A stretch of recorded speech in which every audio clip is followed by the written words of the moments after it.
regarding the lands for the All Norfolk Community Center update. Through the chair to committee, I'll be brief on this. You can read the memo.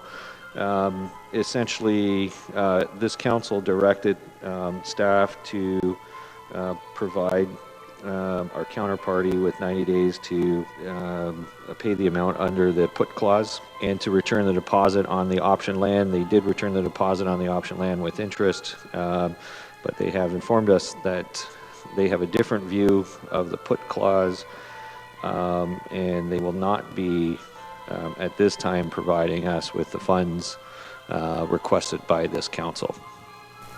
Any questions of committee regarding that matter? Mayor Chopp.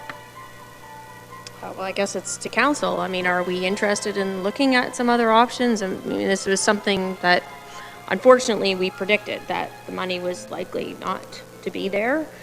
Seems like a stall tactic to me to not be now saying, well, we can't provide it until June. Initially, one of the reactions was that we hadn't exhausted all of our opportunities to seek the funding. Pretty sure we did.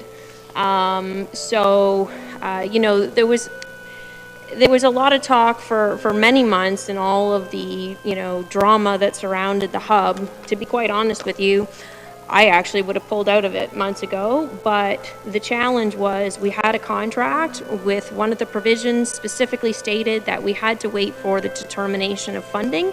The determination of funding came through, and now, you know, they're trying to use that as some leverage to say, well, you know, we haven't exhausted all of our options. I think the suggestion was almost to say even beyond June.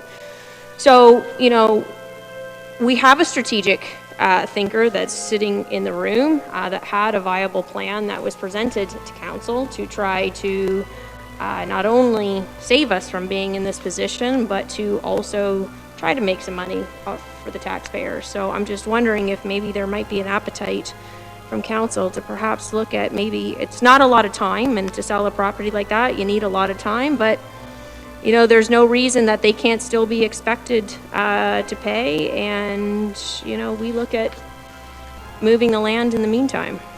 Councillor Columbus. Mr. Chair, when I read this, it was very disappointing to read that letter, I'll tell you. We were supposed to get those funds back on December 21st. As a matter of fact, it was one time 60 days and it got amended to 90 days. So who was our lawyer that actually prepared this agreement, that put that package together to present to the sellers? Like, can we not go after them to represent us legally? That they should be paying us back before the June date? I'm going to let the CAO answer that question, Councillor. Through the chair, I won't speak for the lawyer, but you can always litigate this matter. The challenge is the put clause was put in there to provide council options. So we can litigate this, and by the time it gets set down to court, it'll probably be past the June timeframe.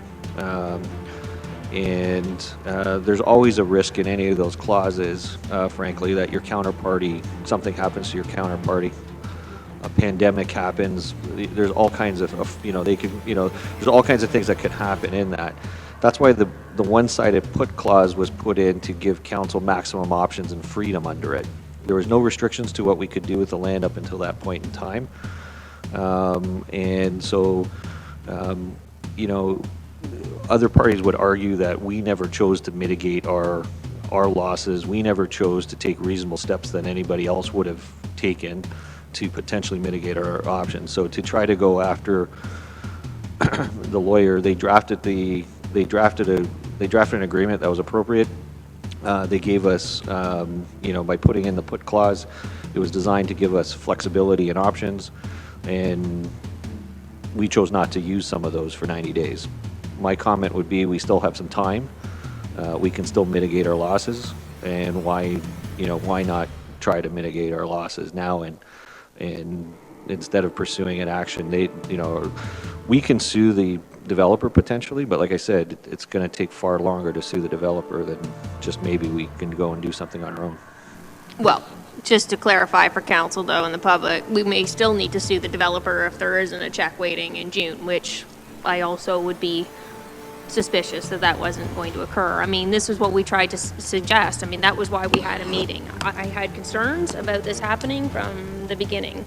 And, you know, this was a way to go and try to mitigate this issue, and not even just mitigate the situation, but to actually, you know, come back with $1 million for the taxpayer out of it. So, you know, the suggestion was it was somehow unethical at the time, you know, that Jason and I were doing something unethical by this, but now you have your sellers that don't seem to want to come forward with the money and are manipulating the situation.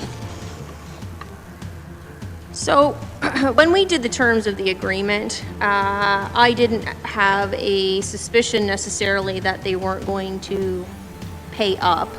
But there certainly, the put clause was drafted so that there was flexibility for us to be able to, you know, pursue other options if we so desired.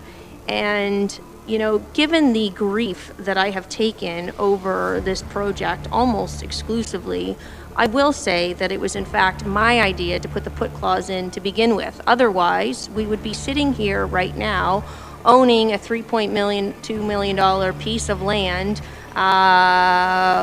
and doing what with it, I'm not really sure. There's a lot of other things that money is better well spent on in the county, which I believed from the beginning, and the reason I wanted the put clause in there was because I suspected very much that we would not be successful in the funding application. But your comment was that you had a hunch, and so did Jason, or you didn't use the word hunch, but that this was going to happen. And I, as a council member, when we came to the terms of this agreement, had no feeling that that would happen.